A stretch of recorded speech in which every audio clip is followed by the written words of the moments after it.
Continuamos hoy nuestro estudio en el capítulo 12 de esta primera epístola a los Corintios. Y en nuestro programa anterior vimos que Pablo estaba considerando ya cosas espirituales. Él ya había dejado de hablar de las cosas carnales y ahora está hablando con los creyentes de Corinto sobre los dones del Espíritu a la iglesia. Aquí él habla de las cosas espirituales. Más tarde hablará sobre el amor y entonces presentará el tema de la resurrección. Vimos pues que Pablo dice que el don es la manifestación del Espíritu. Es lo que el Espíritu Santo puede hacer a través de un creyente. Y creemos que Dios puede dar a cada creyente un don. Se le ha dado, vemos, a cada hombre sin distinción.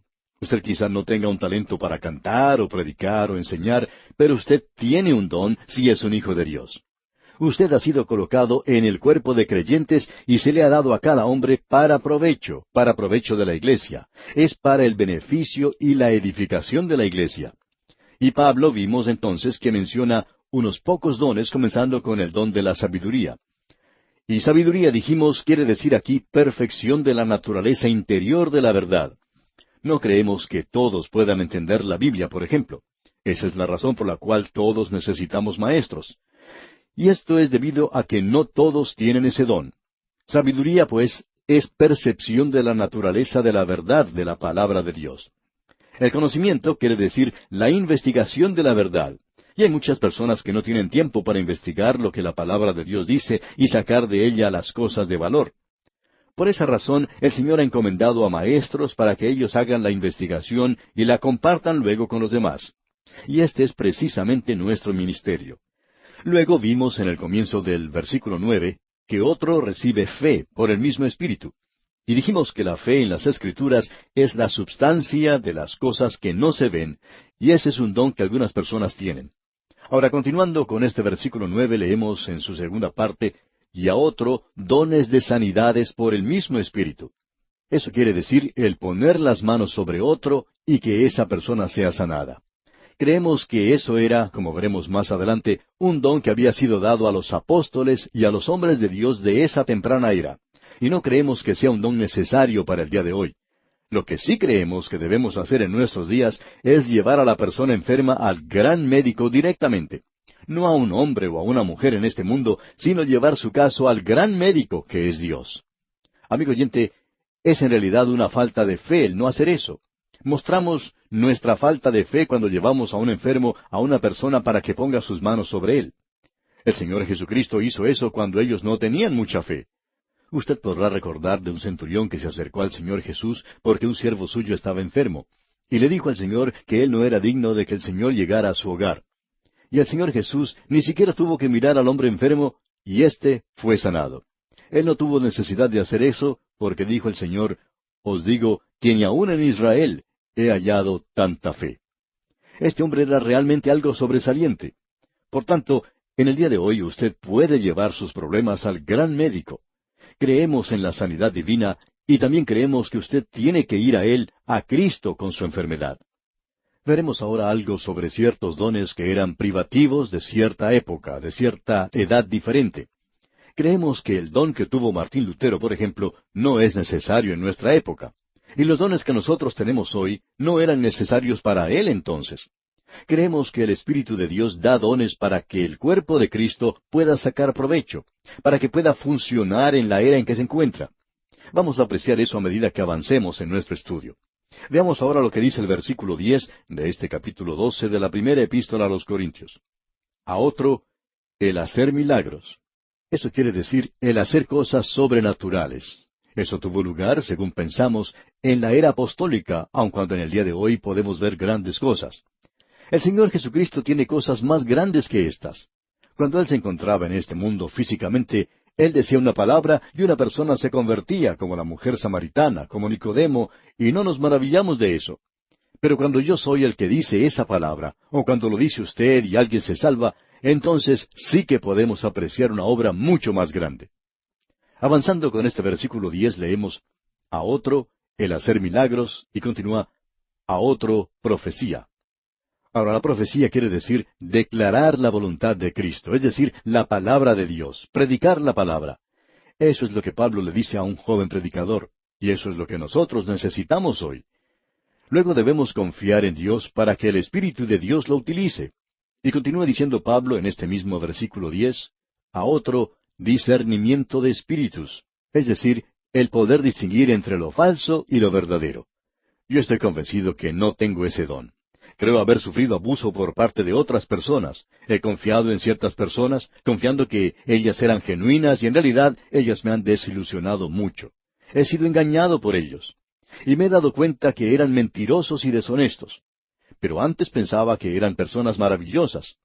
Por otra parte, me doy cuenta que hay personas que tienen discernimiento de espíritus. Bueno, luego continúa el apóstol Pablo diciendo en este versículo 10, a otro, diversos géneros de lenguas. Esa palabra diversos no debería estar allí. Sería mejor decir género de lenguas directamente. ¿Acaso son lenguas desconocidas? No. Uno no halla eso en las Escrituras. Estas son lenguas que se hablan. Amigo oyente, en nuestros días hay muchas lenguas en las cuales es necesario predicar el Evangelio sin necesidad de inventar lenguas desconocidas. No hay necesidad de perder el tiempo diciendo la y ba ba ba ba. Quizá las ovejas digan eso, ba ba ba, pero nosotros debemos tratar que la palabra de Dios sea predicada en los idiomas que son conocidos en la actualidad. Eso es lo importante. Y de eso es lo que Pablo está hablando aquí. Pasemos ahora al versículo 11 de este capítulo 12 de la primera epístola a los Corintios. Pero todas estas cosas las hace uno y el mismo Espíritu, repartiendo a cada uno en particular como Él quiere.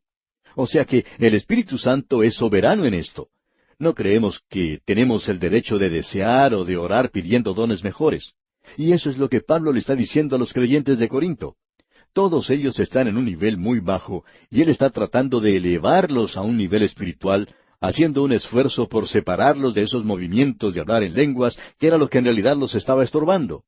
Es por esta razón por lo cual tenemos ante nosotros esta sección. Él está corrigiendo las cosas que estaban mal en la iglesia de Corinto.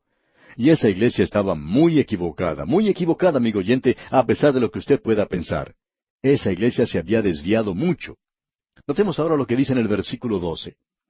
Porque así como el cuerpo es uno, y tiene muchos miembros, pero todos los miembros del cuerpo, siendo muchos, son un solo cuerpo, así también Cristo. Ahora, pensando en eso, notemos lo que dice en el versículo 20. Pero ahora son muchos los miembros, pero el cuerpo es uno solo. Muchos miembros en el cuerpo de Cristo, ¿notó usted? Y luego en el versículo 27 dice, Vosotros, pues, sois el cuerpo de Cristo y miembros cada uno en particular. Como comparación, Pablo está usando el cuerpo humano.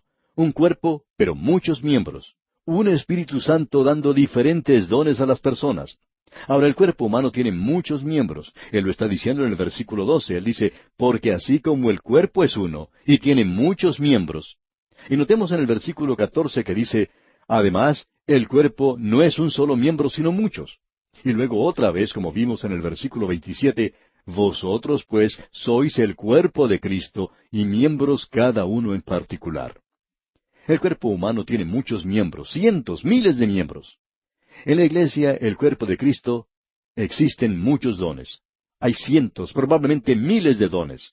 Ahora el cuerpo humano tiene huesos, músculos, tiene tejidos, glándulas, órganos, nervios y vasos sanguíneos.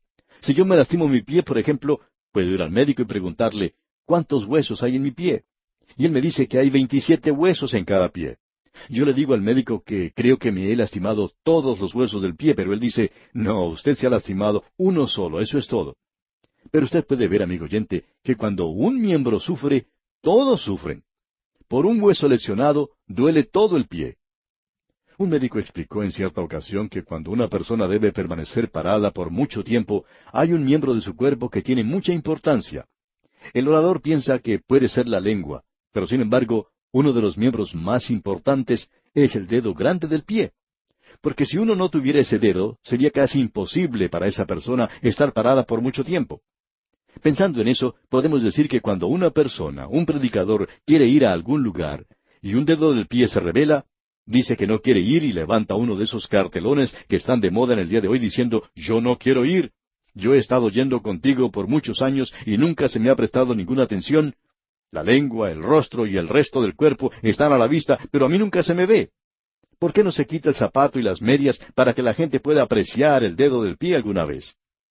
Ahora, suponiendo que hiciéramos eso, ¿le gustaría a usted ver mi dedo grande del pie, por ejemplo?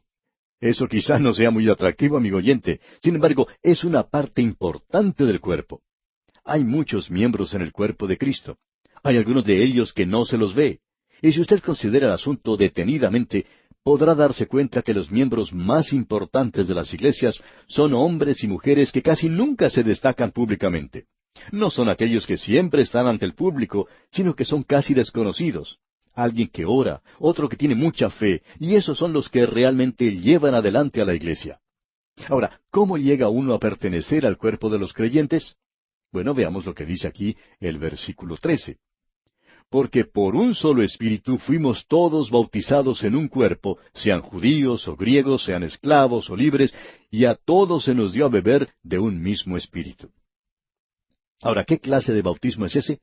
Es el bautismo del Espíritu Santo. Es el Espíritu Santo el que lo pone a uno en el cuerpo de creyentes y nos da un don especial, particular, como miembro, y debemos funcionar como tal. Quizá nos toque hacer la labor del dedo grande del pie. Y luego dicen los versículos 13 al 15, porque por un solo Espíritu fuimos todos bautizados en un cuerpo, sean judíos o griegos, sean esclavos o libres, y a todos se nos dio a beber de un mismo Espíritu. Además, el cuerpo no es un solo miembro, sino muchos. Si dijera el pie, porque no soy mano, no soy del cuerpo, ¿por eso no será del cuerpo? Usted tiene un don que utilizar y debe actuar de acuerdo con ese don, amigo oyente. Prosigamos ahora con los versículos 16 y 17. Y si dijera la oreja, porque no soy ojo, no soy del cuerpo, ¿por eso no será del cuerpo? Si todo el cuerpo fuese ojo, ¿dónde estaría el oído? Si todo fuese oído, ¿dónde estaría el olfato? Supongamos, amigo oyente, que todo el cuerpo fuera solamente lengua. Aún concediendo, algo que no estamos dispuestos a hacer, pero digamos que aún concediendo que el movimiento de lenguas es para el día de hoy, todo el mundo no hablaría en lenguas. La analogía es nuestro cuerpo, y como usted ve, nuestro cuerpo no es solamente una lengua. A veces nos encontramos con personas que dicen que son casi todo lengua, pero eso es la excepción, no es la regla de ninguna manera. Ahora Pablo dice en el versículo 18 de este capítulo 12, mas ahora Dios ha colocado los miembros cada uno de ellos en el cuerpo como Él quiso. Él es el que tiene que ser complacido, amigo oyente. Y estos dones están en el cuerpo para que ese cuerpo pueda funcionar, pueda actuar. Hay algunos dones que quizás sean difíciles de reconocer. Por ejemplo, puede haber una persona en su iglesia que tenga un don especial para aplacar algún desorden que se pueda presentar. Ciertas personas aumentan la confusión, pero hay otros que tienen un don especial y pueden calmar la situación en unos pocos minutos. Ese es un don especial. Algunos quizá digan que esos no son los dones del Espíritu. Bueno, tal vez sea un don que hace falta en esa iglesia. Esos son dones que se nos han dado. Quizá el don suyo, amigo oyente, sea el de poder cocinar bien, poder preparar una buena comida. Ese es un don.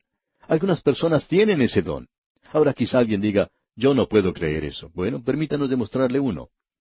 Hubo una pareja que tenía un don muy destacado, pero que no estaba siendo utilizado propiamente. Esto tiene que ver con el señorío del Señor Jesucristo. El Señor Jesús no era el amo y señor en sus vidas. Se llamaban Ananías y Zafira. Y ambos cayeron muertos ante Simón Pedro por querer engañar al Espíritu Santo. Ellos no podían existir en la iglesia, pero tenían sus dones. No los usaron como debían. Ahora, si usted puede utilizar su don en la voluntad de Dios, como veremos en el siguiente ejemplo, esto es lo que Dios quiere que hagamos. Había una mujer llamada Dorcas, y ella había muerto. Y Simón Pedro se dirigió al lugar donde ella yacía, acompañado de algunas viudas. Varias se habían vestido de una manera que se parecía a un desfile de modas, en cierto modo. Ellas vestían ropas especiales. Ellas decían, esto era lo que Dorcas hacía. ¿Sabe usted por qué ellas llevaban esos vestidos? Porque era lo único que tenían.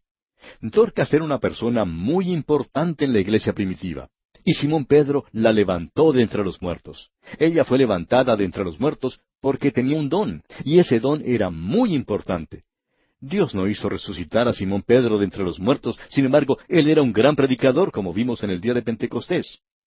Amigo oyente, el Espíritu de Dios es soberano en estas cosas.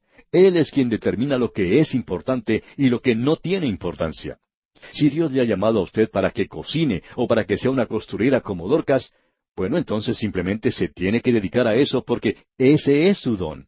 El de Dorcas era un don del Espíritu Santo y ella así lo utilizó. Bien, sigamos adelante ahora con los versículos 20 y 21 de este capítulo 12 de la primera epístola a los Corintios. Pero ahora son muchos los miembros, pero el cuerpo es uno solo. Ni el ojo puede decir a la mano, no te necesito, ni tampoco la cabeza a los pies, no tengo necesidad de vosotros. Por esa misma razón podemos decir que lo necesitamos a usted, amigo oyente, en este ministerio radial. Usted es parte de los pies de este ministerio radial, mientras que nosotros somos la boca del mismo. Y este ministerio necesita pies si es que va a caminar y llegar hasta los últimos rincones de la tierra. Necesitamos trabajar juntos. Yo lo necesito a usted y usted me necesita a mí. Por lo menos espero que así sea. Sigamos adelante ahora con el versículo 22. Antes bien, los miembros del cuerpo que parecen más débiles son los más necesarios. ¿Quiere usted decir entonces que el ser una costurera es un don? Así es, amigo oyente. Ahora los versículos 23 y 24 dicen, y a aquellos del cuerpo que nos parecen menos dignos, a éstos vestimos más dignamente, y los que en nosotros son menos decorosos se tratan con más decoro, porque los que en nosotros son más decorosos no tienen necesidad, pero Dios ordenó el cuerpo, dando más abundante honor al que le faltaba. Hay miembros del cuerpo que necesitan ser ejercitados para que puedan desarrollarse normalmente, como el joven que hace ejercicios para desarrollar sus músculos. De la misma manera, los dones necesitan ser desarrollados. Usted puede ver la forma en que puede ayudar en su propia iglesia y tratar de desarrollar el don que posee. Hay muchas formas en las que nos podemos ayudar unos a otros. Ahora el versículo 25 de este capítulo 12 de la primera epístola a los Corintios dice, para que no haya desavenencia en el cuerpo, sino que los miembros todos se preocupen los unos por los otros. Una de las cosas más emocionantes en la vida cristiana es poder encontrar lo que Dios quiere que usted haga y dónde debe ir. Pablo continúa diciendo que no debe haber ninguna clase de división en el cuerpo y que los miembros deben ayudarse uno a otro. Luego continuamos leyendo los versículos 26 al 28. De manera que si un miembro padece, todos los miembros se duelen con él, y si un miembro recibe honra, todos los miembros con él se gozan. Vosotros, pues, sois el cuerpo de Cristo y miembros cada uno en particular. Y aún os puso Dios en la iglesia, primeramente apóstoles, luego profetas, lo tercero maestros, luego los que hacen milagros, después los que sanan, los que ayudan, los que administran, los que tienen don de lenguas. Algunos de estos dones han desaparecido. Ya no están en la iglesia de nuestros días. No son necesarios. ¿Qué acerca de esa palabra que se refiere a los que ayudan? Amigo oyente, ¿está usted ayudando? ¿Ayuda usted en la proclamación de la palabra de Dios? A eso se refiere ese don de los que ayudan. Le doy gracias a Dios por aquellos que tienen ese don y lo están usando. Ahora el versículo 29 dice, ¿son todos apóstoles? ¿Son todos profetas? ¿Todos maestros? ¿Hacen todos milagros? En los días de Pablo, no. No todos eran así. No todos hablaban en lenguas. Y el versículo 30 continúa, ¿tienen todos dones de sanidad? ¿Hablan todos lenguas? ¿Interpretan todos? Y la respuesta a esa pregunta es no. Y el versículo 31 dice, procurad pues los dones mejores, mas yo os muestro un camino aún más excelente. Ahora aquí dice, procurad pues los dones mejores. El Espíritu Santo es soberano, pero creemos que nosotros, usted y yo, tenemos el derecho de pedirle a Dios el don que deseamos y aún los dones mejores. El doctor J. Vernon McGee, autor de estos estudios bíblicos, contaba su experiencia cuando estudiaba en el Instituto Bíblico. Decía él, yo no me había criado en un hogar cristiano, nunca había tenido ninguna clase de instrucción. Cuando fui al Instituto Bíblico ni siquiera conocía los libros de la Biblia. Yo estaba estudiando todo desde el punto de vista filosófico. Quería analizar todo intelectualmente y tener las respuestas filosóficas a todas las cuestiones que se presentaban. Luego, continuó el doctor McGee, oí al doctor Harry Ironside explicar las Escrituras de una manera muy sencilla y fácil de entender. Me dirigí entonces a Dios en oración y le rogué, yo quiero ser esa clase de predicador, quiero enseñar tu palabra y quedarme satisfecho con eso. ¿Y sabe una cosa? Dice el doctor McGee, él me oyó y contestó mis oraciones de una manera limitada. Ahora, él decía que no había llegado a ser un Ironside, pero que le emocionaba en gran manera poder enseñar la palabra de Dios. Podemos, pues, procurar los dones mejores. Ahora, yo no quiero parecer mal, amigo oyente, pero no quiero que usted piense que porque puede hablar en lenguas, entonces usted es un superdotado, porque no lo es. Ninguno de nosotros tiene nada. Somos absolutamente nada. Por eso, permítanos decirle al terminar hoy, procure diligentemente los dones mejores.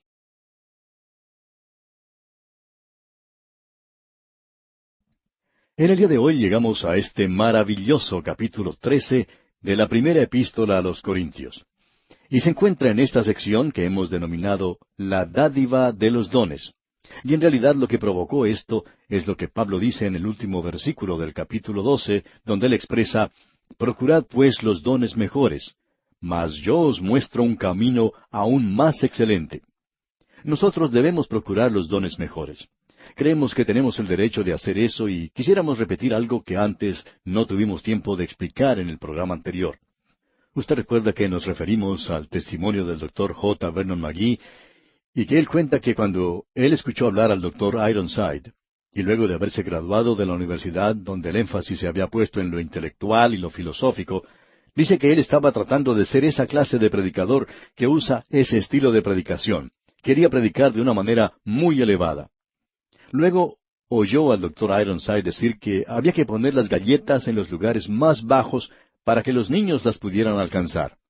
Y luego dice que el Señor dijo, alimenta mis corderos. Y no dijo que alimentáramos las jirafas.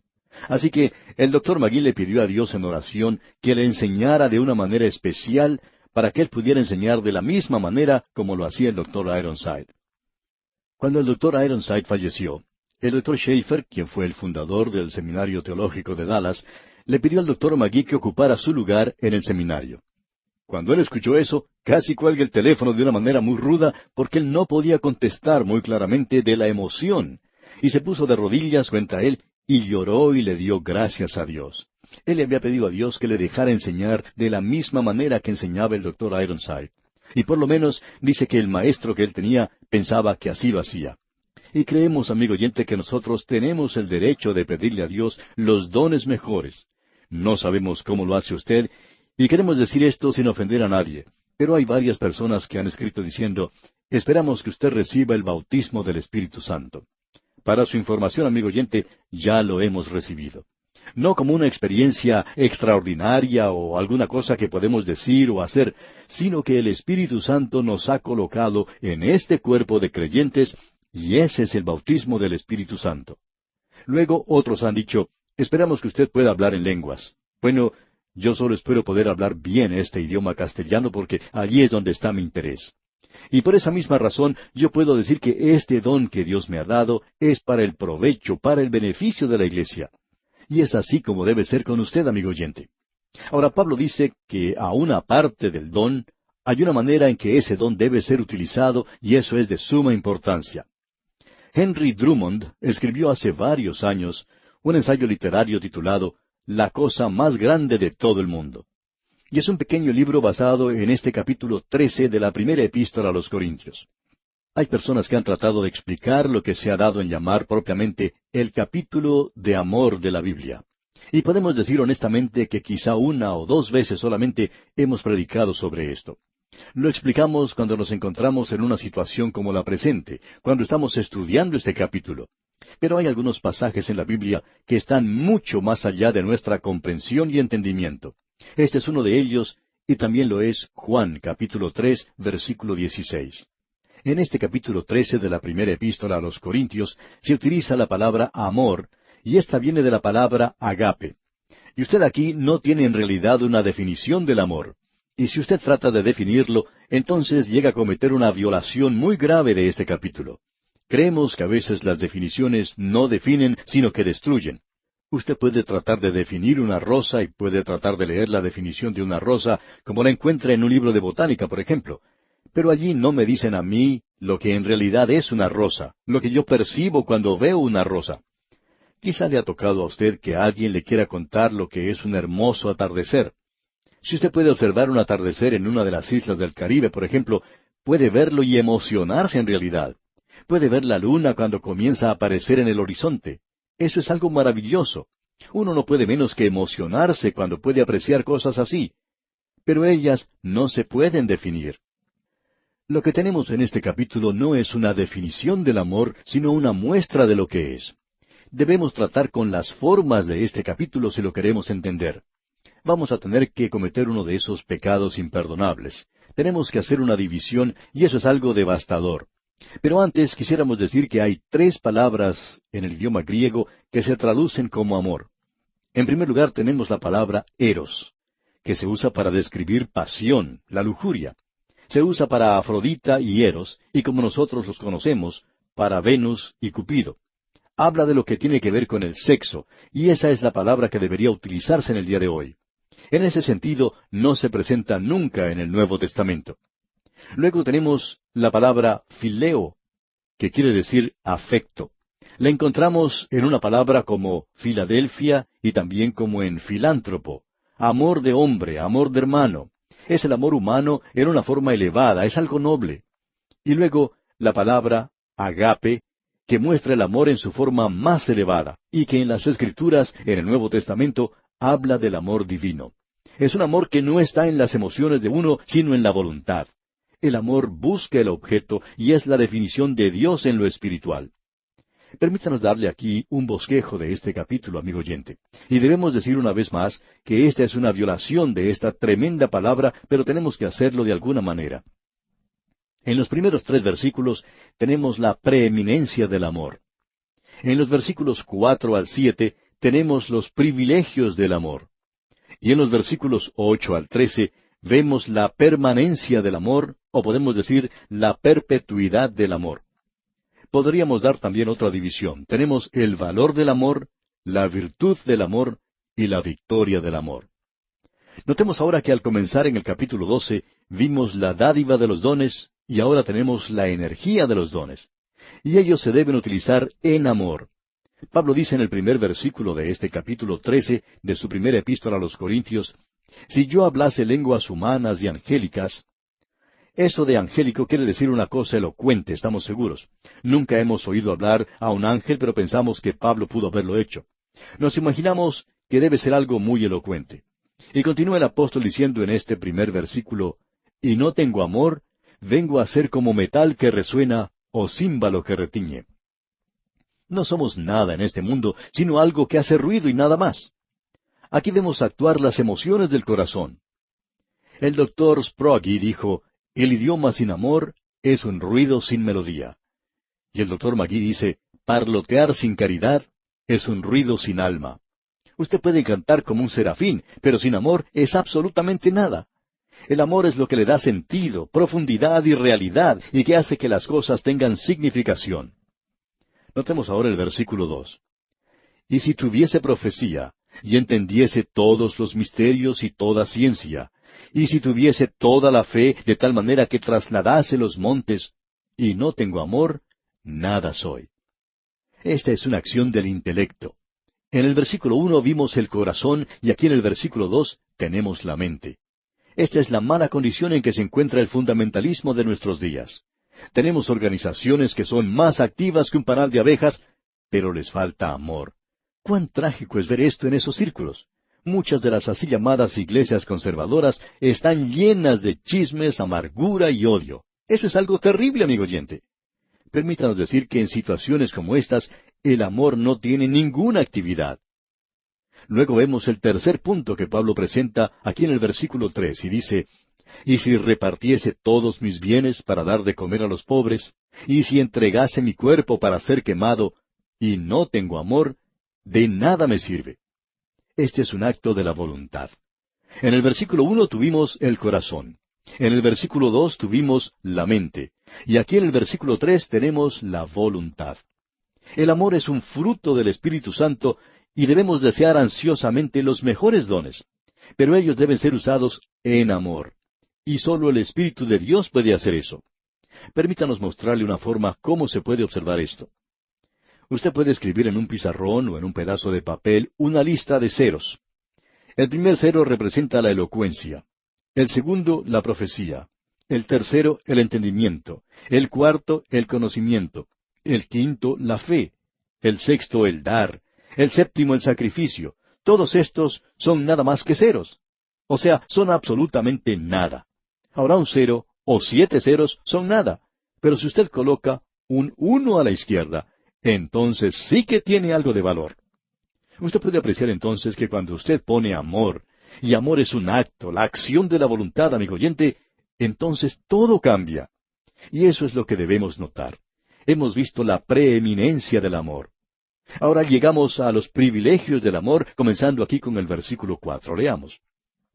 El amor es sufrido, es benigno. El amor no tiene envidia. El amor no es jactancioso, no se envanece. Escuche usted, el amor es sufrido. Eso quiere decir que es paciente. El amor es benigno. El amor es imposible sin benignidad. El amor sin benignidad es como una primavera sin flores, un fuego sin calor. Usted recuerda lo que dijo el apóstol Pablo allá en su carta a los Efesios, capítulo 4, versículo 32. Dice, antes sed benignos unos con otros, misericordiosos, perdonándoos unos a otros, como Dios también os perdonó a vosotros en Cristo. Usted puede notar, pues, que ese es el lado positivo. Y ahora vamos a notar el lado negativo, cuando leamos los versículos 5 al 7 de este capítulo 13 de la primera epístola a los Corintios. Dice, no hace nada indebido, no busca lo suyo, no se irrita, no guarda rencor, no se goza de la injusticia, mas se goza de la verdad. Todo lo sufre, todo lo cree, todo lo espera, todo lo soporta. Prestemos un poco de atención a lo que aquí se menciona, amigo oyente. El amor no tiene envidia, es decir, se conforma con lo que tiene.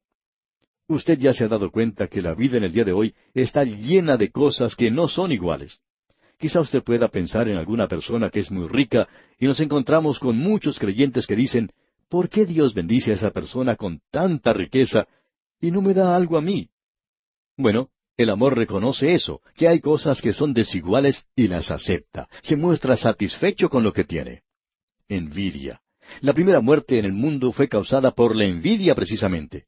Caín mató a su hermano Abel porque le tenía envidia. Ahora el amor reconoce que hay cosas que no son iguales, y en esto tenemos también que mencionar a Juan el Bautista. Él dijo del Señor Jesucristo allá en el Evangelio según San Juan capítulo 3 versículo 30, es necesario que Él crezca, pero que yo mengüe. Bacon dice, hablando de la envidia, que es el afecto más vil y lo más depravado de todas las cosas.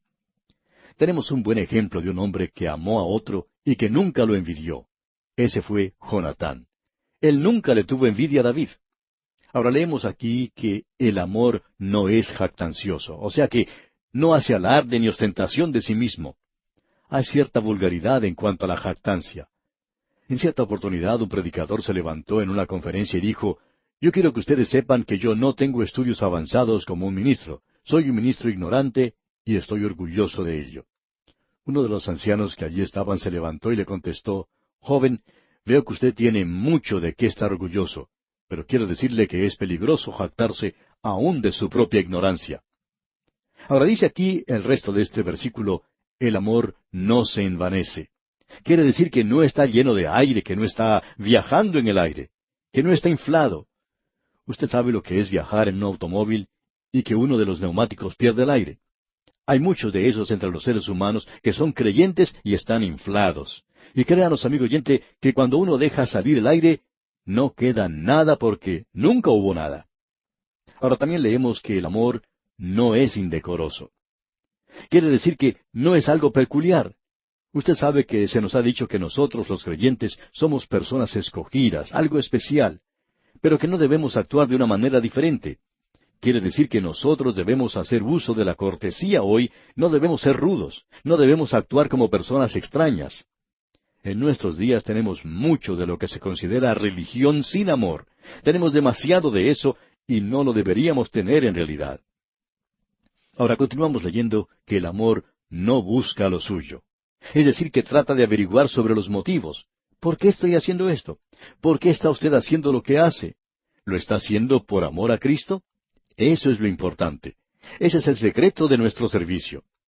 También vemos que el amor no se irrita, o sea que no tiene un mal temperamento. El ser provocado es el vicio de los virtuosos, y parece que ese es el vicio de muchos de nosotros en la actualidad.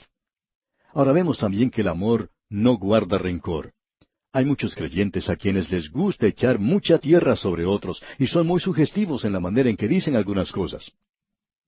Usted puede notar también que en el versículo 6 de este capítulo 13 de la primera epístola a los Corintios dice, no se goza de la injusticia, mas se goza de la verdad.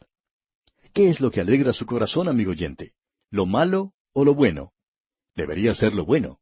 ¿Usted ha escuchado decir algo sobre alguien que puede ser su enemigo? Quizá le ha ocurrido algo grave. ¿Se alegra usted de eso? ¿O se entristece usted? Ahora dice aquí que el amor todo lo sufre. Quiere decir que pone como una sombrilla sobre los demás. También dice que el amor todo lo cree. Eso no quiere decir que uno debe ser un crédulo, pero sí quiere decir que no debemos ser sospechosos. Note lo siguiente, el amor todo lo espera. Ese es el optimismo del amor. Todo lo soporta, o sea que permanece fuerte y firme por medio de las pruebas. Y ahora llegamos al versículo 8, y aquí tenemos la permanencia del amor, la victoria del amor. Se nos dice al comienzo del versículo 8, el amor nunca deja de ser. El amor nunca deja de ser. Esa es la forma negativa de decirlo, porque cuando uno lee el versículo 13, puede notar que el amor permanece.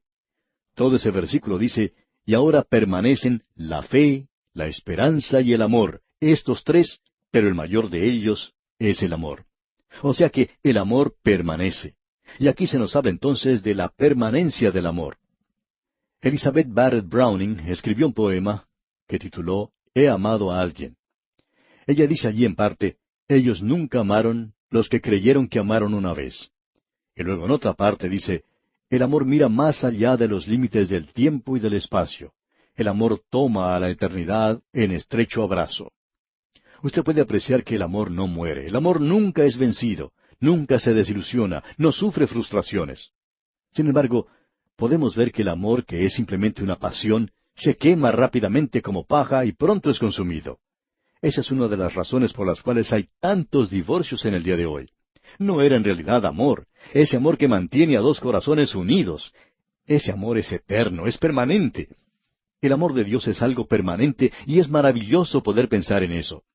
El amor mira más allá de los límites del tiempo y del espacio. El amor toma la eternidad en estrecho abrazo, dice este poema que leímos hace un momento. El amor, amigo oyente, nunca muere, nunca es vencido, nunca se desilusiona, nunca llega a frustrarse y Cristo nunca dejó de amar. No hay nada que usted pueda hacer para forzarle a Él a dejar de amarle. Ningún pecador ha cometido un pecado imperdonable.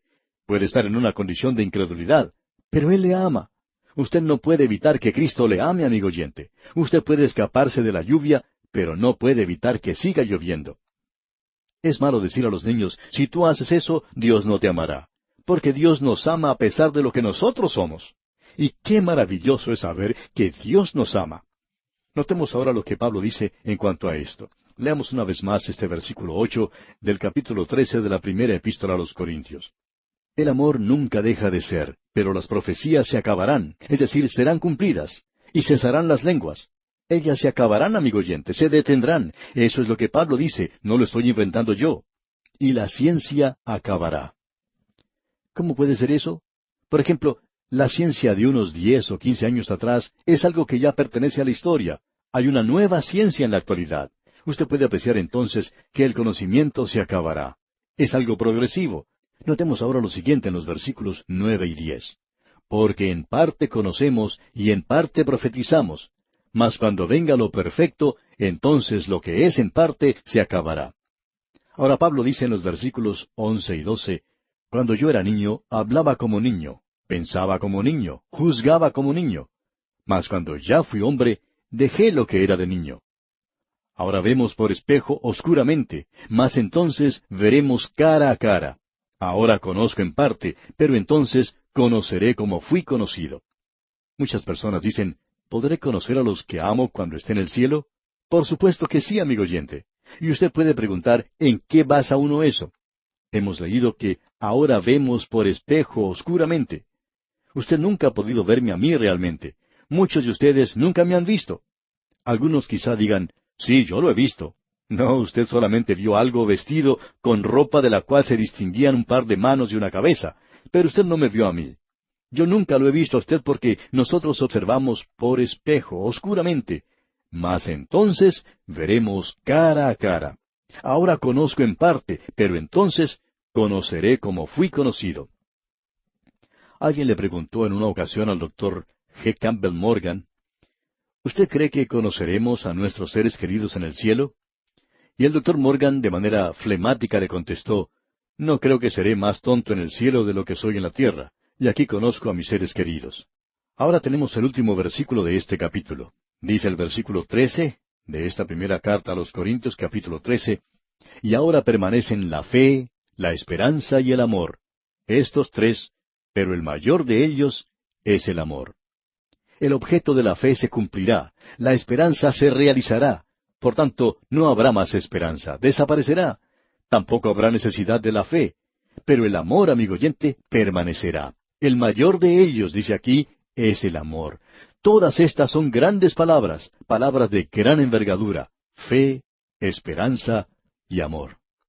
Pablo no está describiendo aquí un término abstracto cuando dice amor. Él está escribiendo la biografía del Señor Jesucristo. Habiendo amado a los suyos en el mundo, los amó hasta el mismo fin. Es amor eterno. Cristo nunca dejará de amarle, amigo oyente. Y usted no ha cometido un pecado que no tenga perdón. Y aquí vamos a detenernos por hoy, amigo oyente, porque nuestro tiempo ha concluido ya. En nuestro próximo programa, Dios mediante, comenzaremos con el capítulo 14.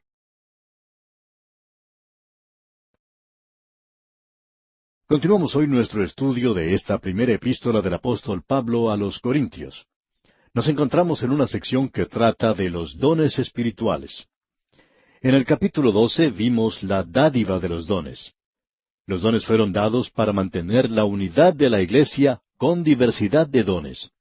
Cada uno tenía un don aparte y todos funcionaban juntos de la misma manera que funcionan los miembros de un cuerpo. En el cuerpo, el ojo no puede hacer lo que hace el oído, ni el oído hacer lo que hace el ojo. Y cada uno debe actuar en su propia forma. Nosotros, por medio del Espíritu Santo, somos colocados en el cuerpo de Cristo, y somos ubicados allí para usar nuestro don. Pablo dice al final del capítulo 12 que debemos desear los mejores dones. Y él dice, procurad pues los dones mejores, mas yo os muestro un camino aún más excelente. Y ese camino es el amor. En el capítulo 13 el tema principal es el amor. Él finalizó ese capítulo diciendo, el mayor de ellos es el amor. Y al comenzar el capítulo 14 dice, seguid el amor. Él dice, este es el camino, sigamos por él. Y luego dice, procurad los dones espirituales, pero sobre todo que profeticéis. Él dice que uno debe desear los dones espirituales. Creemos que sería algo fuera de lo común si un creyente no deseara tener los dones espirituales. Aquí se mencionan, pues, las cosas espirituales. Dice, procurad los dones espirituales, pero sobre todo que profeticéis. Él está diciendo aquí que debemos hablar, presentar la palabra de Dios, hacerlo de una forma sencilla, inteligente. El hacer eso es lo principal. Usted puede apreciar que Pablo en esta ocasión ha hecho una distinción entre los dones del Espíritu y el fruto del Espíritu. El fruto del Espíritu es amor, gozo, paz, y eso en realidad es más importante que los dones del Espíritu. Cuando alguien llega y dice de una manera sincera, hermano, yo voy a orar por usted para que pueda recibir el don del Espíritu. Bueno, le puedo contestar, bien, muchas gracias, yo aprecio mucho su interés, pero por favor, ore para que yo no reciba el don del Espíritu, sino para que obtenga el fruto del Espíritu. Y en realidad nos gustaría ver mucho más fruto del Espíritu en las vidas de los creyentes, y en mí mismo, que todo este asunto de los dones que tenemos en la actualidad, y en especial el don de lenguas. Nos gustaría ver mucho más amor. Creemos que eso es lo más importante. Eso es realmente el fruto del Espíritu Santo. Solo el Espíritu de Dios puede producir fruto en nuestras vidas. Se nos dice, pues, en la segunda parte de este primer versículo del capítulo 14 de la primera epístola a los Corintios, pero sobre todo que profeticéis. Lo que Pablo está buscando aquí es lograr que los creyentes de Corinto dejen esa idea de hablar en lenguas. Lo que en realidad les está diciendo en toda esta sección es que ellos deben quedarse tranquilos, no volverse fanáticos o tratar de seguir esas cosas de una forma demasiado emocional. Él les está diciendo que deben mantener las cosas en una proporción correcta.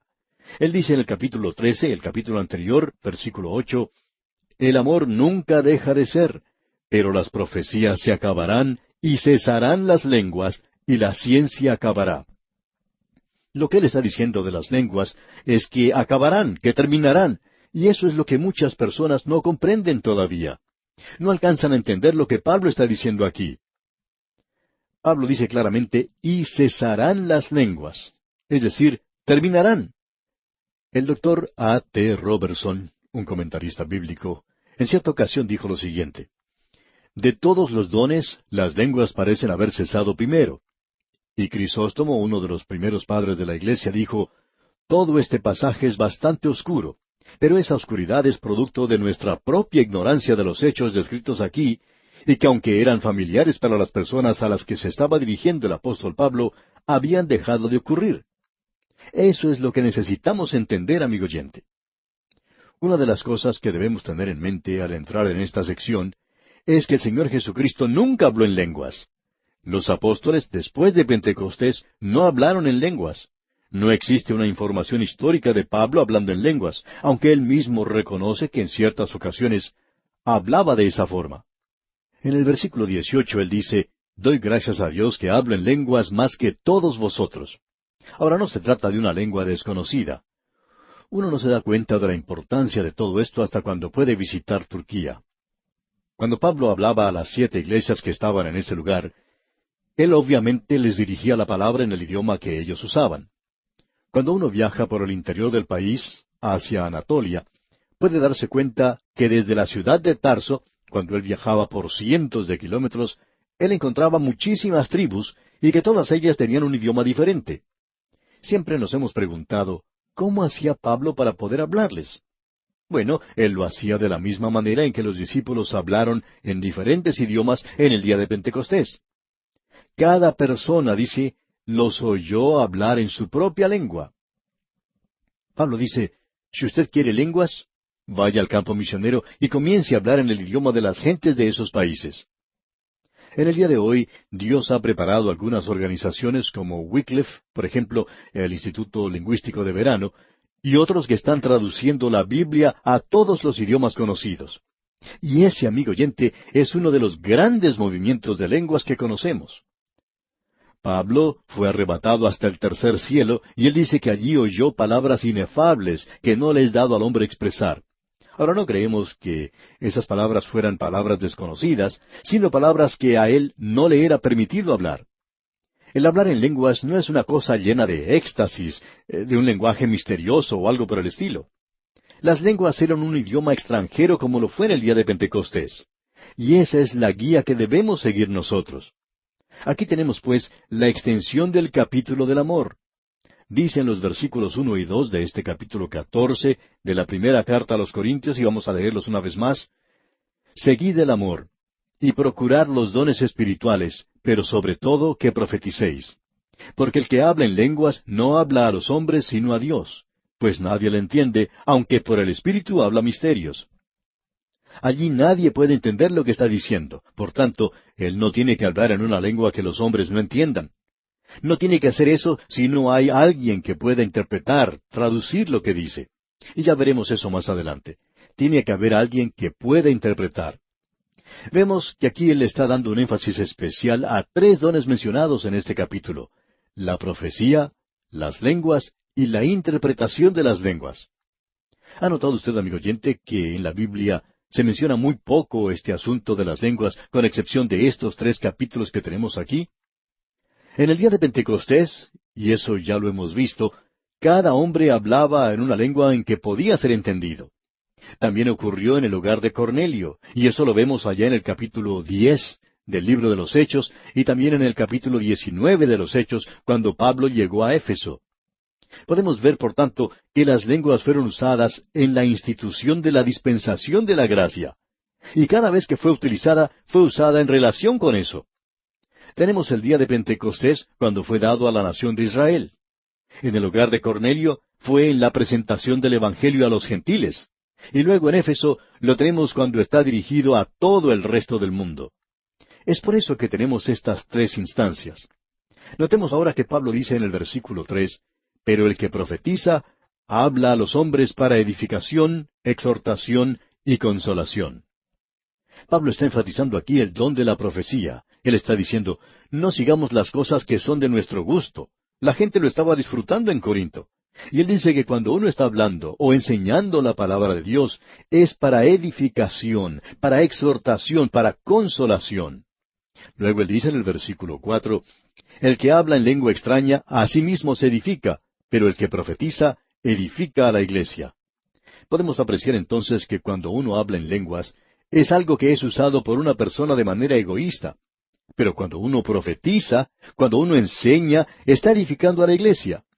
Luego él dice en la primera parte del versículo 5 de este capítulo 14, así que quisiera que todos vosotros hablaseis en lenguas, pero más que profeticéis.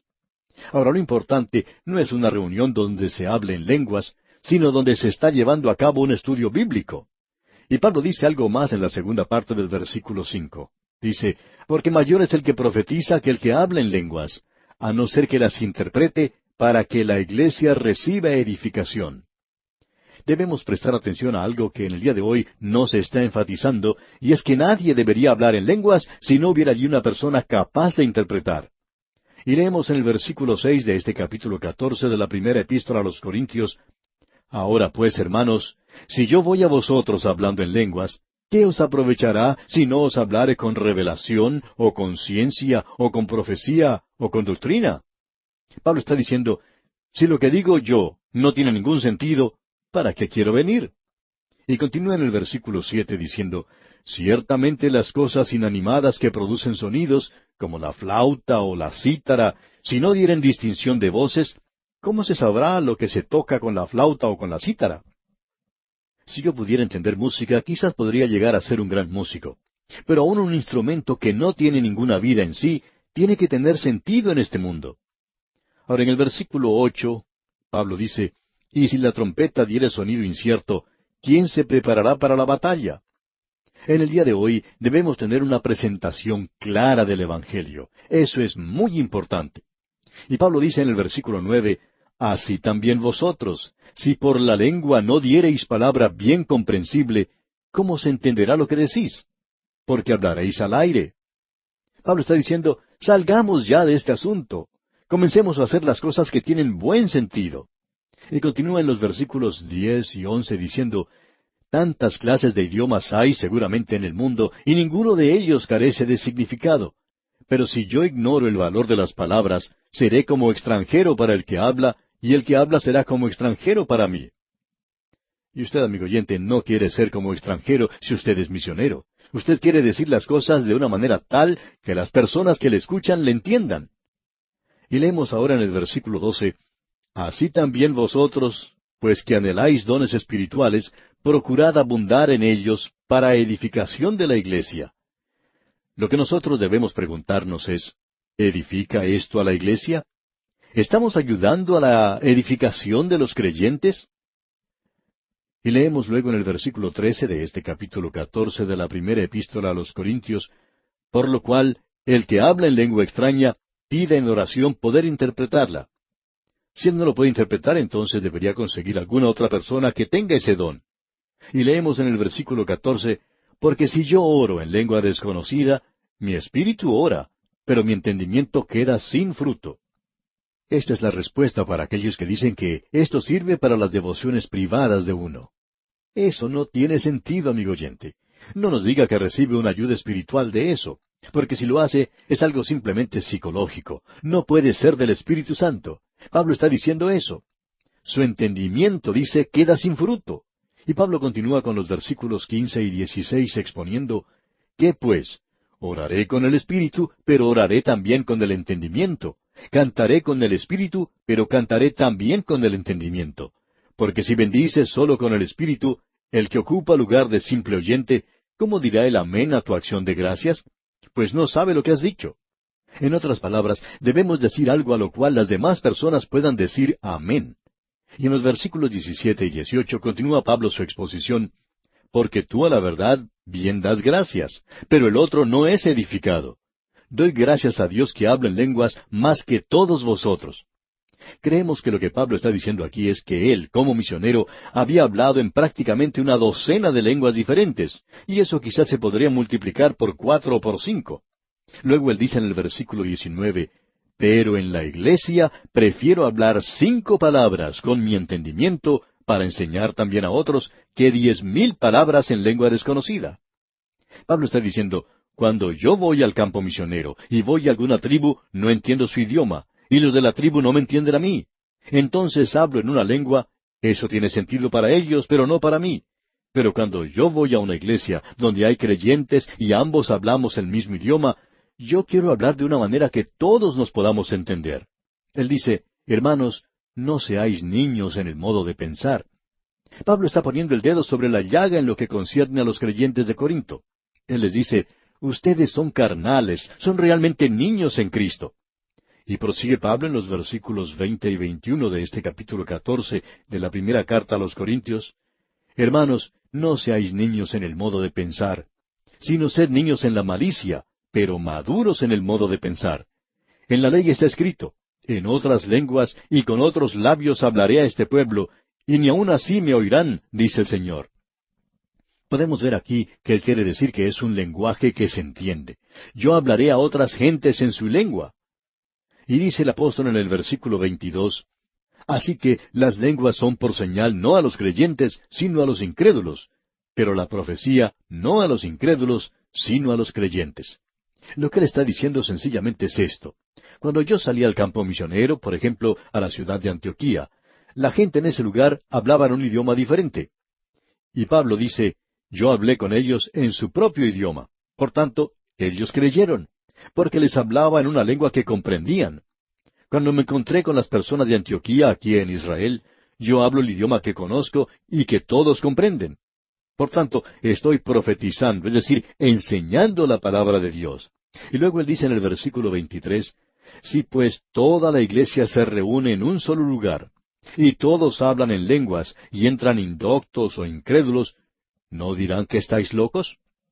Amigo oyente, usted no quiere que las personas de afuera, los que no son creyentes, piensen que usted está loco. Si hay una cosa que necesitamos en este día en nuestro mundo, es inteligencia. En este mundo científico en el cual nos toca vivir y que está completamente inclinado a las cosas sofisticadas, debemos presentar un mensaje lógico, con sentido, un mensaje que pueda ser comprendido. Porque si no lo hacemos así, entonces la gente pensará que estamos locos. Luego vemos en los versículos 24 y 25 de este capítulo 14, pero si todos profetizan, y entra algún incrédulo o indocto, por todos es convencido, por todos es juzgado. Lo oculto de su corazón se hace manifiesto, y así, postrándose sobre el rostro, adorará a Dios, declarando que verdaderamente Dios está entre vosotros. En otras palabras, si usted predica la palabra de Dios y esa persona es convencida, entonces se podrá convertir. Y avanzamos con el versículo 26 leyendo, ¿qué hay pues, hermanos? Cuando os reunís, cada uno de vosotros tiene salmo, tiene doctrina, tiene lengua, tiene revelación, tiene interpretación. Hágase todo para edificación. Si usted va a hablar en lenguas, entonces tiene que tener sentido. Tiene que haber una persona que interprete para que pueda comprenderse. Usted puede apreciar que lo importante aquí es que tiene que ser comprendido por lo menos por otra persona.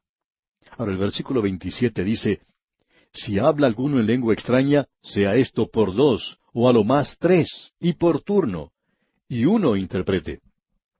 Si usted quiere hablar en lenguas, amigo oyente, porque aquí no dice que esto sea prohibido, debe estar seguro que haya alguien que pueda interpretar lo que está diciendo. Tiene que estar seguro que lo que se está diciendo tiene sentido, porque si no es así, no es para edificación, no es bueno. El Espíritu de Dios no se mueve de esa manera. Él siempre hace las cosas claras. Luego leemos en el versículo 28 de este capítulo 14 de 1 Corintios, y si no hay intérprete, calle en la iglesia y hable para sí mismo y para Dios. Así es que, si una persona quiere hacerlo, entonces que lo haga en lugar apartado, para él mismo. Nadie va a poner objeciones a cosas como esas. Ahora los versículos 29 y 30 dicen, Asimismo los profetas hablen dos o tres y los demás juzguen. Y si algo le fuere revelado a otro que estuviere sentado, calle el primero. Es evidente aquí que en aquellos días en la iglesia había personas que podían profetizar.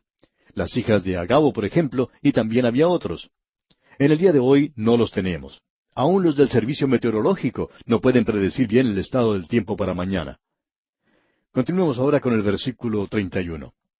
Porque podéis profetizar todos uno por uno, para que todos aprendan y todos sean exhortados. Cada uno puede tener algo que decir sobre la palabra de Dios. He recibido grandes bendiciones al escuchar a ciertas personas hablando en reuniones de testimonio, y creo que muchos otros han sido bendecidos también. Ahora los versículos 32 y 33 dicen, Y los espíritus de los profetas están sujetos a los profetas, pues Dios no es Dios de confusión, sino de paz, como en todas las iglesias de los santos. Y continúa diciendo en la primera parte del versículo 34 de esta primera epístola a los Corintios que estamos estudiando, Vuestras mujeres callen en las congregaciones. Lenguas, de eso es de lo que está hablando. Él no dice que una mujer no tiene que hablar en la iglesia, sino que no debe hablar en lenguas en la iglesia. Amigo oyente, si usted sacara a la mujer del movimiento de las lenguas, podría acabarse en un momento. Ahora usted quizá diga que eso no es muy amable de parte nuestra, y en realidad no es muy lindo, pero es la verdad. Sigamos adelante una vez más con el versículo 34. Vuestras mujeres callen en las congregaciones, porque no les es permitido hablar, sino que estén sujetas, como también la ley lo dice. La mujer puede hablar en la iglesia, por supuesto. Él no dice que ella no lo debe hacer. Lo que dice es que ella no debe hablar en lenguas.